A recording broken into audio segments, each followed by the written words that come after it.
following WCIA3 News Special is brought to you by the McDonald Group and Express Employment. Now honoring first responders with Celebrating Central Illinois. Here is your host, Marley Capper. Tonight, we honor the men and women in our community who put their lives on the line to save others. Police officers, 911 dispatchers, firefighters, and paramedics. Thanks for joining us tonight. I'm Marley Capper. Tonight, we have stories that we think will inspire you, inform you, and give you a better understanding of the people who help others through times of distress. We'll take you inside a 911 call center and introduce you to the people who are literally the first responders. They're fielding calls from people who need help urgently. We'll also take you along as a passenger in an ambulance. You'll meet an EMT who's been on the front lines of saving lives for nearly 50 years. And in that time, his passion for helping others has only grown. And for the first time since the tragic death of Champaign officer Chris Oberheim, we sit down with his partner that night, Jeff Creole, for his message of hope, faith, and family. But first, we start with Champaign County Sheriff's Deputy Chelsea Keys. Many law enforcement officers go their entire careers without ever being shot at. That's not the case for Keys. In her 11 years of service, she's been shot at twice. I came out unscathed in my incident, so I'm just really grateful. Nearly every day, an officer in the United States is shot at. In 2022, the Fraternal Order of Police reports 331 were shot in the line of duty, 62 of them died.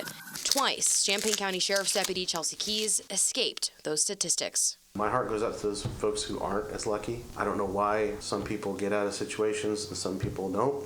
In December of 2020, Keys was with a new recruit when she made a routine traffic stop. The driver fired shots at her, but she wasn't hurt. You know, obviously there's a level of fear there. But for her police officer husband, John Wright, it was more than fear. Anger. Yeah, anger. Why? Because somebody shot at my wife. The natural response was anger and then some worry. John heard about it from officers at work. 3 months later, he got a call from Chelsea. It was something along the lines of, hey, I got shot at again. I'm fine. Just want you to hear it from me. And she said that she was probably going to have to deploy her dog. And that was it. He says the second time around was a much different feeling. Go get him. You know, I was definitely wanting her to, you know, her and Harley as a canine team to get a pursuit and catch the bad guy. After a 3-hour high-speed chase and a standoff, Chelsea, her canine Harley, and other departments caught the criminal. How? John's brother, who works for the Macon County Sheriff's Office, used a stop stick. It's a really cool thing that here I am at home asleep, you know, get awakened by a call and knowing that my little brother's out there helping my wife. It was a full circle moment for a family that's dedicated their lives to protecting the public and each other. And despite being in the line of fire twice, her desire to serve is stronger than ever. I really enjoy, you know, from doing the community service stuff to the community outreach to going to the in-progress calls and dealing with that. It's nice to have the change. Chelsea is humble, and she doesn't want praise.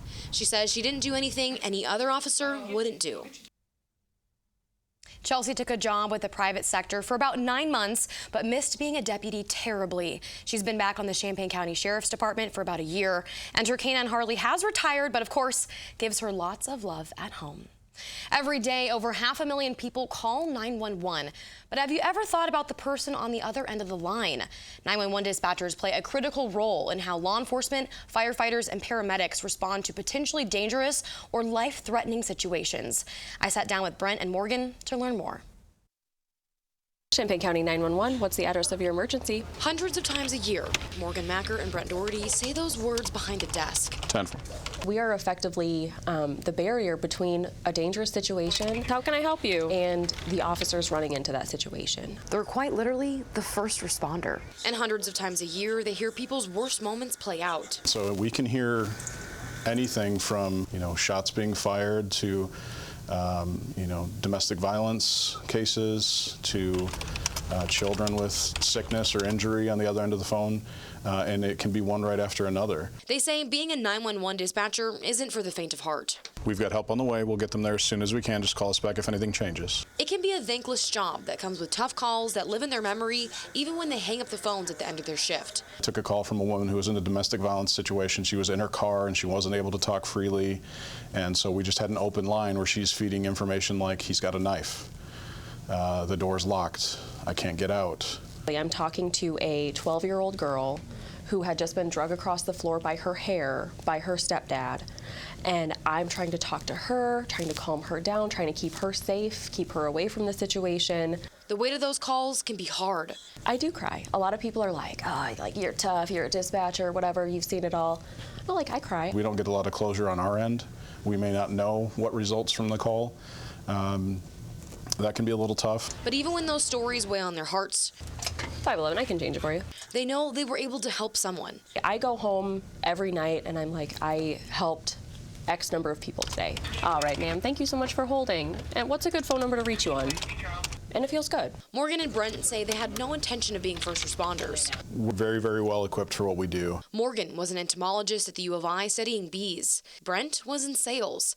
But both say it's an important job, and they come to work every day ready to serve the people of Champaign County.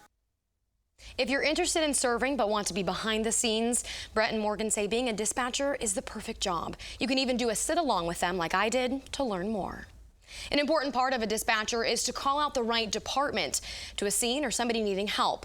That might be an ambulance, and if it is, you may run into Howard Marsh. I've never met someone more passionate about what they do. Here's his story. When you hear an ambulance's siren turn on, hopefully you pull over your car and let them pass. But have you ever thought about what's going on in the back? We take a situation that's not very good, chaotic, and make something good out of it. There's brave men and women performing life-saving CPR, checking vitals, or being a calming presence after a stressful situation. One of them is Howard Marsh. I am. He turned a scary situation into a passion to serve people. It all goes back to my brother was in a real bad car wreck in St. Joe. And at that time, we didn't have any rescue squad or anything out there. That moment kick-started a 46-year career as an EMT and paramedic. So once he got to be better after about 2 or 3 years, when me and 2 other guys, we started up the rescue squad in our hometown. He's seen a lot over the years. You can do all your everything, but you just can't have a good outcome on the patient. And that's the ones that really really haunt me. I think about them all the time. So. He cares deeply about the people he helps and is thankful to have coworkers like Grant Bennett get him through the tough calls.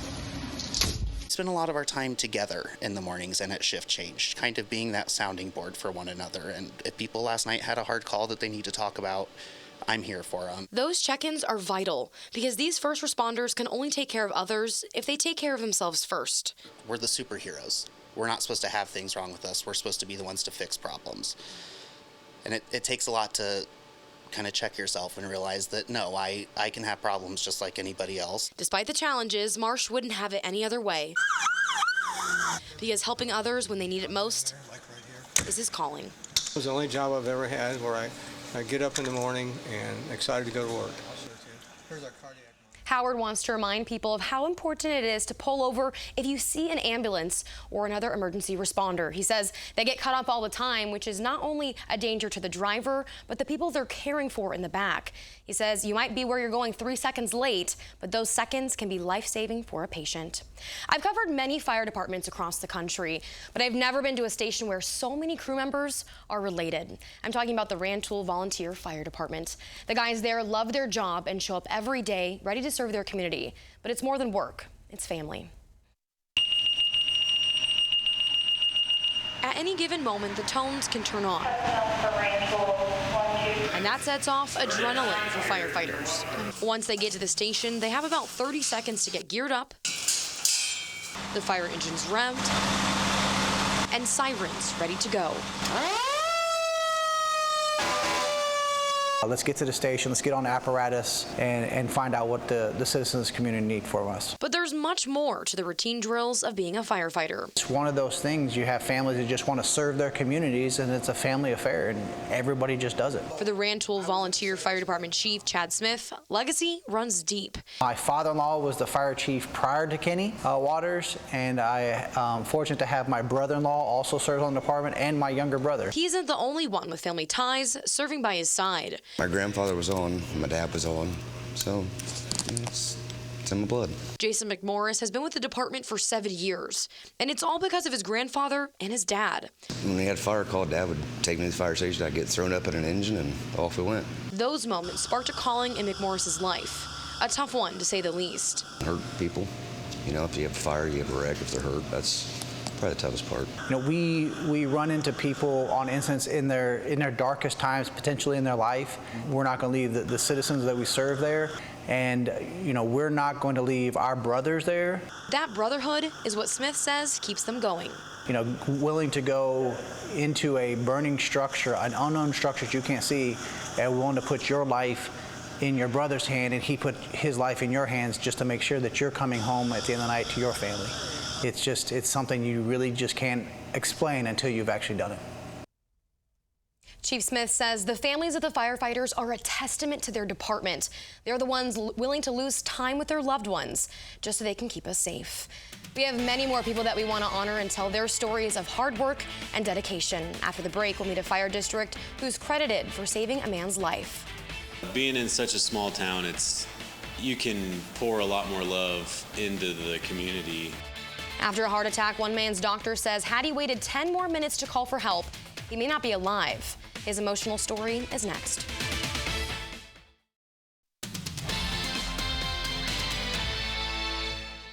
I guess he lives real close, but he was there so fast, I don't know what I would have done without him. Her husband was having a heart attack, and within minutes, the Sydney Fire Protection District showed up to help. Now, the Rutherfords credit Lieutenant Corey Lilly and his crew for saving Rich Rutherford's life. But the department's service didn't end there. For the past 10 years, Rich and Lori Rutherford have hosted a car show during Sydney Fun Days to help raise money for life-saving equipment for the Sydney Fire Protection District, never thinking that one day they'd be on the receiving end of it.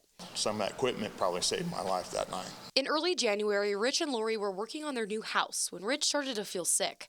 And instantly felt the world was not right. There was just something not right. So they drove home. He looked so bad. He was just like ghost white and sweating. I mean, I've never seen him sweat that bad. And after Rich sat down, he knew he needed to do something. So I immediately grabbed my phone and called 911. Over the scanner, Sydney Fire Lieutenant Corey Lilly heard a familiar address. I knew it was Rich's house. And within minutes, he got to their house. And he took one look at my husband and he went like right into rescue mode. It was just, he threw down his bag and started doing his blood pressure and putting leads on him. And a few minutes later, a fly car arrived from Homer and then a paramedic from St. Joe. He read his 12-lead strip, and I remember the paramedic stated he didn't like the way it looked and we were going to go fast. So I said, hey, do you guys need a driver?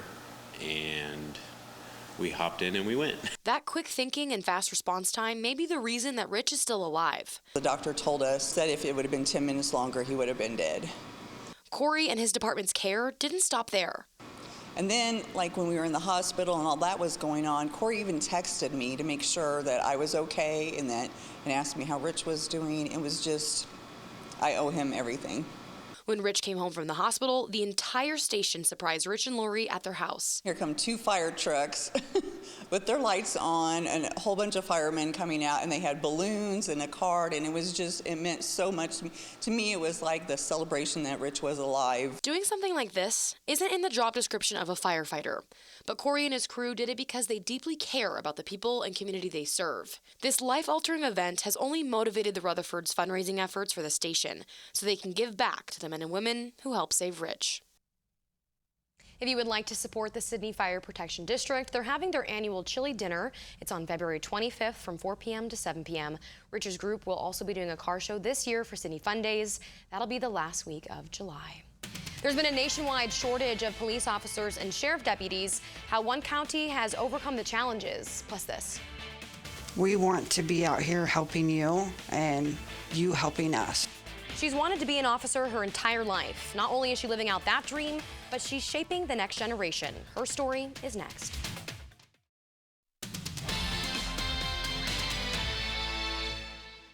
Every department has a superstar, someone who goes above and beyond to protect and serve their community. And in Taylorville, one police officer is just that. Meet Jody Grove. I've always wanted to be a cop when I was a kid, and then I finally got the chance when I was 35, so I took it. And since then, Taylorville police officer Jody Grove has been giving back to the community. You see a lot of kids where the parents just didn't care about their kids. I wanted to be one of those cops that would make a difference in some of these kids' life and make sure they went on the right path.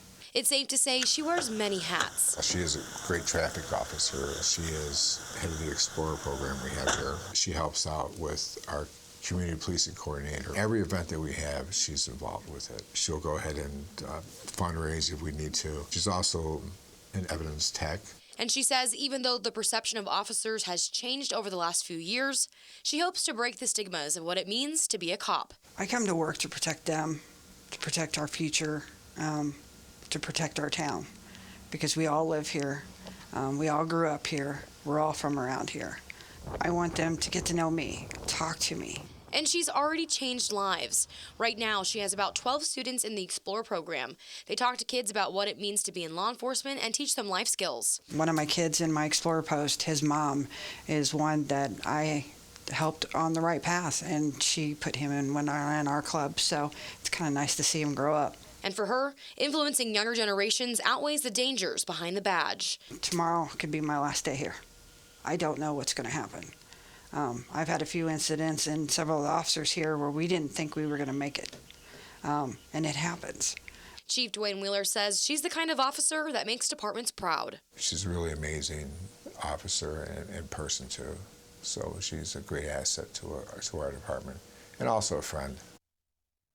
For a station of their size, Chief Wheeler says they have a lot of great resources. Chief Wheeler has allocated $250,000 in federal funding for their Safe Passage program. It helps people suffering from addiction get rehab. Wheeler says they've helped over 660 people since they started that in 2019. Staffing shortages have plagued law enforcement departments across the country, and it's no different for the DeWitt County Sheriff's Office. They currently have 12 sheriff's deputies with 2 open positions. That means deputies are putting in lots of overtime to make sure the citizens are safe. Sheriff Mike Walker says his staff doesn't complain or gripe about working extra, and says his team is one the county can be proud of. We got people who are, born and raised here that work here. We got people who have came from other areas that have decided to make it a career here. So that says something not only about the office, but about the community, that when they come here, they're welcomed and people appreciate what they're doing. He says the staff is very thankful to live and work in a county that backs and supports law enforcement, and it helps them when they need it most. Next, we'll pick up where we left off with retired officer Jeff Creel. I did struggle with people calling me hero. That was the hardest thing because my partner didn't come home. If we'd have saved somebody and my partner would have come home and the bad guy would have made it, cool. But that was the hardest thing. I was a survivor. I was not a hero. Since his healing journey, he's struggled with people calling him a hero. After the break, we'll hear from Chris and Amber Oberheim's 4 daughters who share why he's a hero to them. Celebrating Central Illinois continues, honoring first responders. I still have scars there, and I have scars here, so when I get up every day, I see them, so it's like you can't get away from it. You just see that stuff. The physical wounds Officer Jeff Creel suffered have since healed, but the past 19 months, he's focused on his mental and spiritual health. This life-altering moment doesn't define Jeff. He's a husband, a father, a son, a friend, and he says most importantly, a Christian. And through his faith, he's gained another family, the Oberheims. Having such a gracious family take me in and, never say any kind of ill will or, man, I wish you'd have done this, or, nothing. There's never been nothing but grace and love from that family. A few days after Officer Chris Oberheim died, Jeff Creel met his wife Amber and her girls. They had never met before. Chris talked about them all the time. He loved his girls and his wife. We talked to him all the time. He was the softball coach of the world. He says it was tough, but so important for his own healing and to pay respects to Chris's family. He has the biggest heart. And it was just as healing for the girls. We didn't have to be there that night. We didn't have to see what he saw. We didn't have to defend my dad in the way that he did. So he definitely took off a huge burden off of us. And he also made it so we didn't have to go through a trial. We didn't have to sit and go through all of that and the trauma that all of that brings.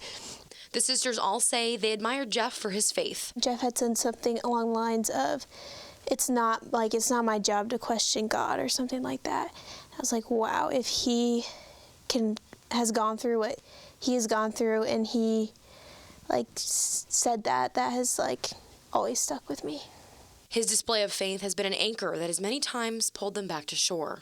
And that has influenced me to not give up hope in any situation, and so continue to have faith even given everything that happened. No one can ever replace their dad, but Jeff has, in a small way, filled the shoes that can't be tied again. He's been a sounding board when they need to talk, a shoulder to cry on, and a person of great wisdom they can lean on when they need it most. I think that my dad is extremely grateful for him and the ways that he has stepped up for us. Hannah is Chris and Amber's oldest daughter. At her wedding, Jeff got to dance with her for the father-daughter dance.